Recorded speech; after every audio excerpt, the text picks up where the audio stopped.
كنت تخيلت إني أعيش حياة هادئة، لكن القدر خطط لي مشهداً لم أكن مستعدة له أبداً. كل شيء بدأ بيوم شديد الحرارة، رجعت فيه من المدرسة مجهدة بالكامل. البيت كان فاضي تماماً، أختي خارجة، أخي لم يعد بعد، ووالدي متزوج بأخرى ولا نراه إلا لماما. كنت بحاجة ماسة لاستحمام بارد. دخلت الحمام دون قلق لأنه لم يكن هناك أي أحد في المنزل. لكن في تلك اللحظة بالذات، دخل شخص ما البيت بدون أن يطرق الباب. إنه كريم، صديق أخي المقرب وابن خالتي التي تعتبر أمي الثانية. عائلته وأهلنا مثل عائلة واحدة، نأكل ونحتفل مع بعضنا دائما. كريم كان معروفا بحكمته ونضجه، يحل المشاكل ولا يصنعها. لكن في تلك اللحظة، عندما فتحت باب الحمام لأخرج لأحضر ملابسي، تفاجأت به واقفاً أمامي. كان جاء ليأخذ دفاتر الدراسة الخاصة به من غرفة أخي. نظراتنا تلاقت للحظة، ثم أخذت نفسي وركضت إلى غرفتي وأغلقت الباب. هو أيضاً هرب مسرعاً. شعرت بصدمة حقيقية. كيف يمكن أن يراني على هذا النحو؟ جلسنا أياماً نصمت فيها، لكن نظراته تغيرت. صرت أراه شخصاً آخر. فكرت أن أحكي لأختي، لكن الخجل منعني. ثم فوجئت به هو من يكسر حاجز الصمت. بدأ يكلمني بكلام لم أسمعه من أي شخص قبله. قال لي: ما كنت أتخيل إنك جميلة لهالدرجة. ومن هنا بدأت رحلة جديدة، مليئة بالوعود الجميلة والأيام الحلوة. لكن كل هذا كان مجرد غلاف لقصة أكثر تعقيداً مما توقعت. مشوق للحلقة القادمة. كريم لم يكتف بالكلام الجميل، بل وعدني بالزواج، لكن أخي كان له رأي آخر. كيف تدمرت أحلامي؟ تابعوا الجزء الثاني. بعد الصدمة الأولى، جاء كريم إلي بعد بضعة أيام، بصوت هادئ ونظرة مختلفة تماماً. قال لي كلمات غيرت مجرى حياتي. لو فكرت أتزوج يوماً، أنت أول شخص سأطلبه. اعترف أنه رأى جمالاً داخلياً لم يتوقعه. تلك الكلمات كانت كالسحر، جعلتني أطير من الفرحة. بدأنا نلتقي بصورة غير رسمية، نتحدث، نضحك، ونقضي وقتاً معاً بعيداً عن العيون. كنت سأبدأ دراستي الجامعية، بينما كان هو في سنته الأخيرة مع أخي. اتفقنا أن يتقدم رسمياً بعد زواج أخته. مرت السنوات.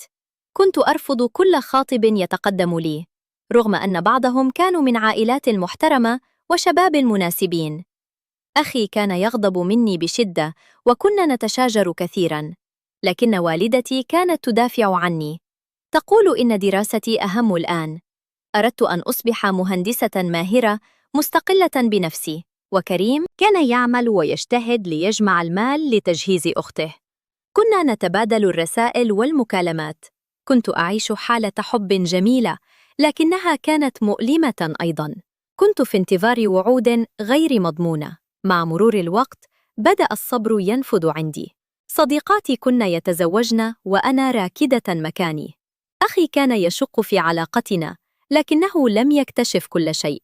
كل ما واجهته من ضغوط جعلني أكثر تمسكاً بكريم، لكن في داخلي كنت خائفة من المجهول. هل سينتظرني حقاً؟ هل سيتقدم يومياً؟ أم أن كل هذه السنوات ستذهب أدراج الرياح؟ مشوقاً للحلقة القادمة. ماذا حدث عندما جاءت والدة كريم لخطبتي رسمياً؟ لماذا رفض أخي بشدة؟ وكادت تتم ضربة قاضية لحب العمر. انتظرونا في الجزء الثالث. أخيراً، وبعد انتظار دام سنوات، تزوجت أخت كريم. شعرت أن عقبة كبيرة قد انتهت. كنت في سنتي الأخيرة بالكلية، وقلت لكريم بصراحة: هذه آخر فرصة لك، يجب أن تتقدم رسمياً الآن. وافق بكل حماس، وقال إنه سيسافر للعمل قليلاً ثم يعود ليطلب يدي. كنت خائفة أنه سينساني، لكنه كان يتصل بي كل يوم تقريباً، يطمئني ويؤكد حبه. شعرت بالأمان مجدداً. ثم جاء اليوم الفارق. حضرت والدة كريم إلى منزلنا لتتقدم لي بالشكل الرسمي. كان لقاء ممتعاً. في البداية، لكن فجأة دخل أخي الغرفة وبدأ يطلب شروطاً صعبة جداً. أراد مهراً كبيراً وتجهيزات خيالية. والدة كريم شعرت بالإهانة وردت عليه بطريقة حادة. تحول الجو إلى مشادة كلامية قوية. انتهى اللقاء بالفشل التام. بعد مغادرتهم، حلف أخي بالله العظيم: حتى لو كان آخر رجل على وجه الأرض، لن تتزوجيه أبداً. رفضت عرساناً أفضل منه ب1000 مرة. تلقيت الخبر بصدمة حقيقية. حاولت الاتصال بكريم، لكن المكالمات أصبحت باردة ومتقطعة.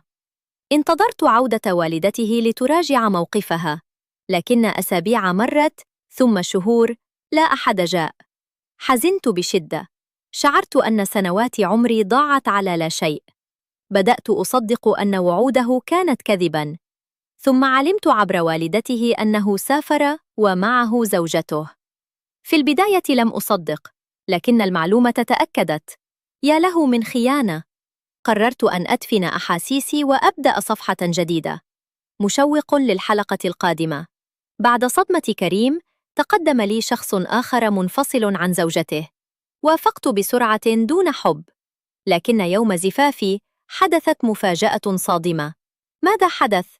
اكتشفوا في الجزء الرابع. بعد كل الألم الذي سببه كريم، أغلقت قلبي تماماً. تقدم لي زميل في العمل اسمه هاني، منفصل عن زوجته ولديه أولاد. لم أهتم بأي شيء، لا حب، لا عاطفة، لا حتى مال. قلت ببرود: نعم، سأتزوجه. والدي رحب به لأنه عنده استقرار مادي، وأخي وافق بعد تردد. أنا كنت هامدة المشاعر. كل شيء تم بسرعة قياسية خلال شهرين فقط. تحضيرات، شبكة، فستان، وقاعة. كنت أشبه بدمية متحركة. في يوم زفافي، بينما كنت واقفة على البلكونة في بيت أهلي مختنقة من البكاء، نظرت إلى الشارع، وفجأة رأيت سيارة تقف أمام المنزل. نزل منها كريم. نزل بالصدفة يحمل شنطة سفره. بدأ يتفرق في العمارة. شعرت قلبي ينبض كالمجنون. كانت أمي تلبسني الذهب، لكن نظري كله كان نحوه. خرجت من غرفتي مسرعة، لكن والدتي أوقفتني وقالت: أنت عروس اليوم، لا تخرجي. أجلستني بالقوة. كان كريم صديق أخي، فدخل المنزل وعلم أن اليوم فرحي. صعد إلى أخي وسأله: عندكم فرح النهاردة؟ رد أخي: فرح أختي.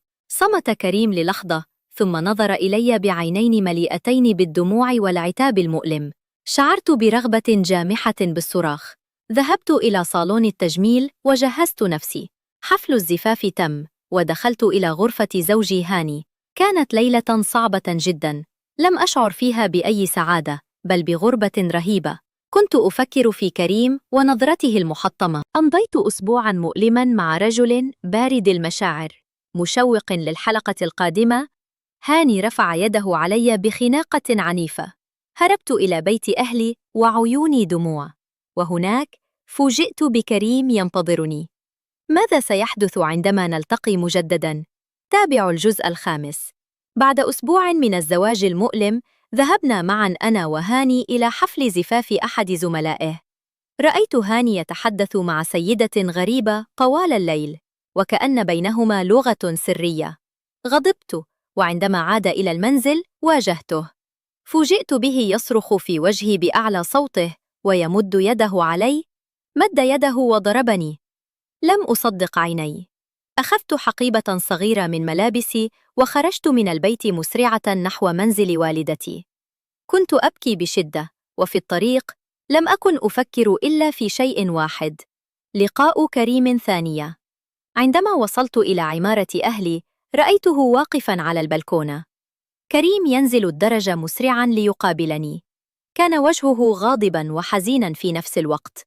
صرخ في وجهي: كيف تتزوجين رجلاً لا تحبينه؟ أنت لم تبطلي حبي أبداً. انهارت بالبكاء، وقلت له: وأنت، لماذا جئت دون زوجتك؟ نظر إلي مستغرباً وقال: أي زوجة؟ لم أتزوج أحداً غيرك يا مجنونة. اكتشفت أن والدته وأخته كذبتا علي، كي تموت هذه القصة. هاتفه كان قد سرق، ورقمي ضاع، وأهله كانوا يتهربون من إعطائه رقمي. بعد أن أنهى عمله، جاء خصيصاً ليقابلني ويعترف لي بكل شيء، لكنه صدم بفرحي. قال لي: تعالي نصلح الأمور، أريد طلاقك من هاني لأرتبط بك. صعدنا إلى المنزل وحكيت لأخي ووالدتي ما فعله هاني. قرروا إرجاعي إليه للصلح، لكنني رفضت. بدأت أرى كريم كل يوم في غياب هاني. صرت أعيش كذبة كبيرة. زوج لا أحبه، وحبيب أحيا معه لحظات السرقة. مشوق للحلقة الأخيرة. زوجي هاني سيطلقني قريباً. لكن كريم يواجه ضغوطاً عائلية هائلة. هل سنصل لحل؟ ماذا سيحدث لمستقبلي؟ الخاتمة. في الجزء السادس والأخير. أيام تمر وأنا أعيش في حيرة لا توصف. من جهة، هاني زوج شرعي الذي شعرت معه بالعنف والخيانة. من جهة أخرى، كريم حبيب العمر الذي خانني قبل أن تعود له الظروف وتتضح الحقيقة. بعد أن هربت من بيت هاني، حاول أهلي إرجاعي بالصلح، لكن قلبي كان قد مات تماماً تجاه زوجي الأول. كريم كان يأتي لزيارتي في غياب هاني باستمرار.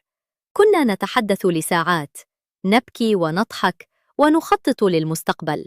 وعدني بأنه سيتقدم لخطبتي بعد طلاقي، لكن مشكلة كريم أن أهله رافضون تماماً ارتباطه بي بسبب الخصومة التي حدثت بين إخوتنا.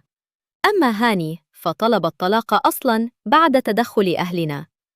الآن كل العوائق بدأت تتلاشى تدريجياً، لكن كريم أخبرني أنه قد يسافر لعدة أشهر جديدة بسبب عمله، وهذه المرة سمعتها منه مباشرة بكل وضوح، وليس عن طريق أي شخص آخر.